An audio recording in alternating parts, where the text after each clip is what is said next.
Aisha, it's so nice to meet you. Hi, nice to meet you too. It's really an honor. I've been aware of your work, and I've been reading more right before we would speak, and I find you extraordinary. You're so strong, and the work you're doing is so necessary. And I know it must not be easy at times, but it's just wonderful that you're doing it. And I'm very honored to meet you. Thanks.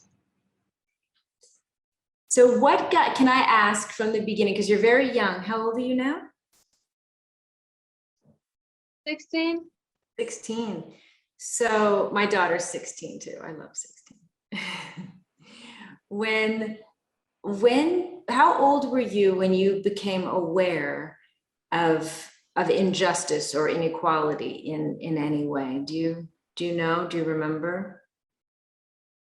Or what was the age where you felt you had to start pushing to make some change?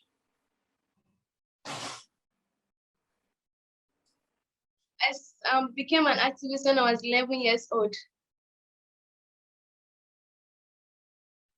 And what was the moment or the situation that brought you into this, that sparked that action? Hey, my name is Aisha Saleh. Like you know, I grew up in Monkey Village, a slum community in Lagos, Nigeria. I was living with my grandmother. At a very young age, a friend of mine was forced into early marriage. Despite knowing she has a bright future and was going to make impact to the world, but she was scared to speak out. So seeing a friend of mine getting into early marriage rather than going to school, drove me to become an activist and a voice that would speak out for the less privileged ones. Was she also 11 at the time? Was she young? How old was she? No, she was 16 years old and she was in primary 6. And did she want to get married, or was she going to school, or she didn't? No, she was going to school. Her parents forced her. And are you in touch with her now? Does she have children? Is she still married? No, she has parted ways with her husband because after speaking out for the less privileged girls, NGOs like NGO came to our aid, so they talked to her parents and the marriage had to break up. Right. So that was and you're friends to this day. Yes, I'm sure she's still your friend. Yes.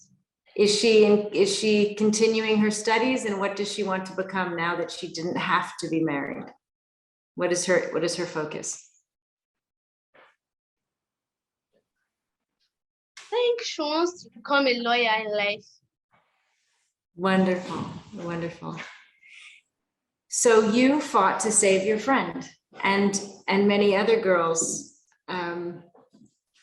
And how was that for you? Was it very challenging? How did it, tell me what helped you? Did your parents help? Who around you was able to help you in the fight to protect her? How did you find support? I actually got support from NGOs like CHO, and when I spoke out, people felt they were looking for someone that was going to speak out for them. So when I spoke out, people joined hands with me to speak out. And did you ever feel afraid, or did you ever feel like there were challenges? Like, what were the obstacles?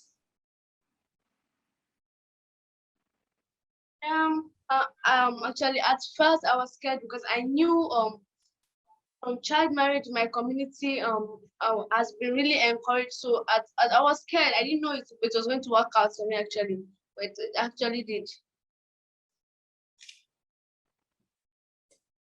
And now I know you're fighting, you're continuing to fight. So you realize that your voice was very powerful and that you were able to help. I know that child marriage continues to be an issue globally. Will you continue to work on that as well as other issues? Yes. And what are some of the other issues that you are focusing on? I'm focusing on period poverty in Nigeria, which has increased the rate of out of school children, especially girls, and also kidnapping of school children in Nigeria. That must be very frightening. It must be very, very hard. We hear from miles away, we hear of girls being kidnapped and taken from school.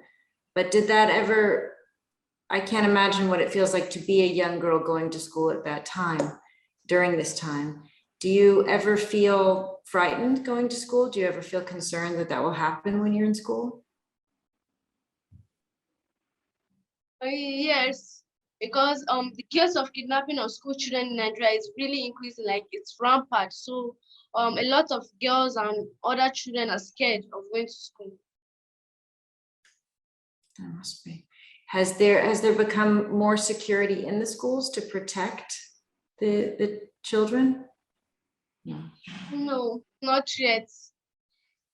And that's why we're calling on government to provide security, adequate security facilities to protect the children. Yeah. It really feels like they should, or some other group should, or there should be some better, some improved support, because it's been going on quite a while. And it's one of the things I think it's so important that your generation can teach a lot of us who are older, because we hear a problem and we think, worry about one aspect of it, but we don't tend to think about all the aspects of it and the practical on the ground solutions, like security in the schools and the governments or UN or whoever it may be that can improve the security in each school and not just be upset when it happens again. I really hope, I'd like to continue to talk to you about that, see if we can help push on that. And talk to me also about period, did you call it period poverty, or what was this? I know it's the being able to have access to the materials for the menstrual cycle, yes, for periods, for girls. Period poverty. Period poverty is one of the major problems in Nigeria, which has really increased the rate of out of school children, because they don't have the money to buy sanitary pads, and also the fear of being stained. Period poverty has increased the rate of out of school children, and also due to period poverty, girls usually stay at home and miss classes, and which is really affecting the academic performance, and is most likely encouraging child marriage also. I was featured in a documentary last year campaigning for government to improve free sanitary pads to girls in to girls in school, to enable them to go to school. It's so important to understand how that's all connected, right? That's just another important thing that you're saying that I hope people hear. And such an easy solution, and so much about respecting a woman, right? So much of this is just a basic human right. A girl is born with the right to an education, with the right to be able to choose who she marries and what she does with her body, and she should be supported to be able to have affordable materials for her period so she can go to school, and all of these things shouldn't feel like things anyone has to fight for or beg for or ask a favor. You would think that the world would want to and know that that's what that girl child deserves and needs, and it should be everyone's honor to provide her with all of those things so she can be all the extraordinary things she is when she becomes a woman. It's I'm sorry, it feels sometimes when we talk about these issues, I've spoken sometimes on with other young women like yourself about child marriage or period poverty, and it just feels sometimes like it's 100 years ago or something, right? It feels this funny thing, like you cannot believe that we're still having these conversations, because it just feels, it's so obvious that certain things are so wrong. And to even have to explain why a girl's education is important, or why security to protect her from not being kidnapped from a school, or have the right to marry who she wants and who she loves. I'm sorry that you've had to even think about that as a young woman growing up. Thank you. What if you could be in charge in your country for a year, or what would be some of the things that you would do? I think I'm already hearing it, you with security and but what are things you might If I was to be in charge, like of my country, I would dream of a country whereby every child has a right to education, where every child has equal rights irrespective of age, personality, and status. Well, then I'd like to see you running the country.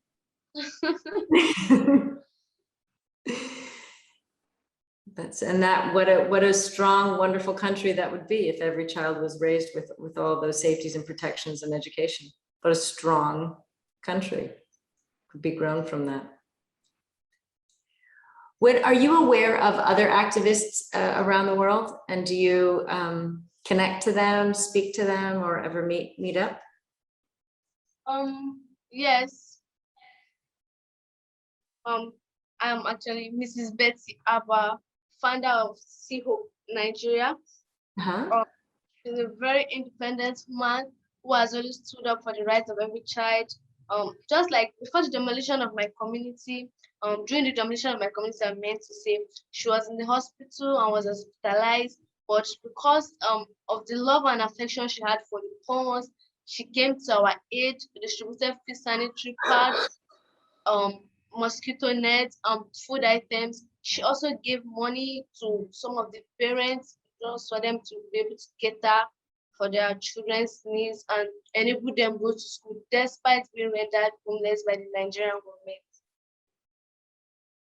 And other communities also, she usually goes around in every slum community.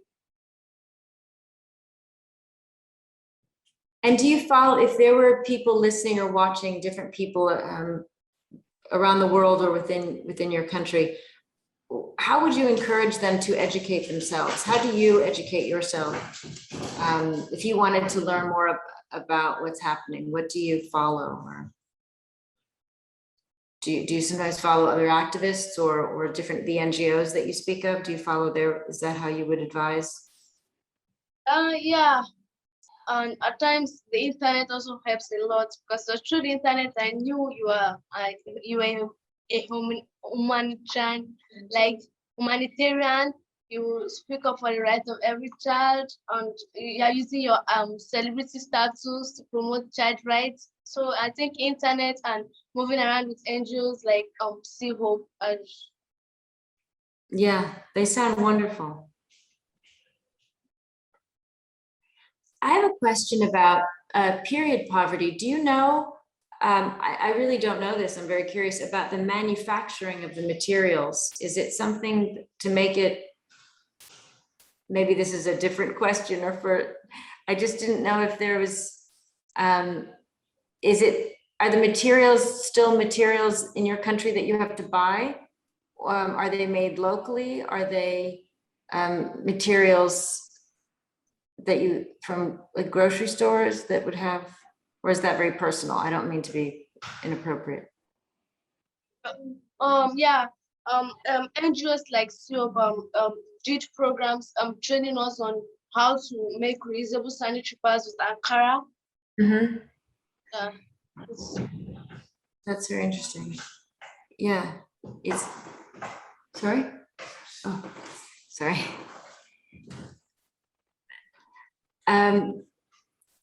Well, yes, I think that's just, I'm just jumping ahead and thinking of ways. Every time I get excited speaking to a young person, I start to think about ways I want to work with them, or ways I want to see what they're doing or learn. So I was jumping ahead to wondering about manufacturing and supports and NGOs. And I am, I feel like I'm talking to a colleague in the UN. I'm sitting and talking to you, and I feel like we're already just talking about work and policies and solutions. And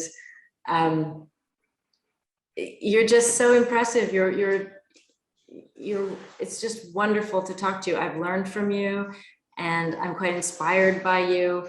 And I just, I would like to keep in touch, and I'd like to continue to learn from you and hear what you're doing. So I hope we can. Thank you so much. It's nice meeting you, Seb. It's my pleasure. It's my pleasure as well.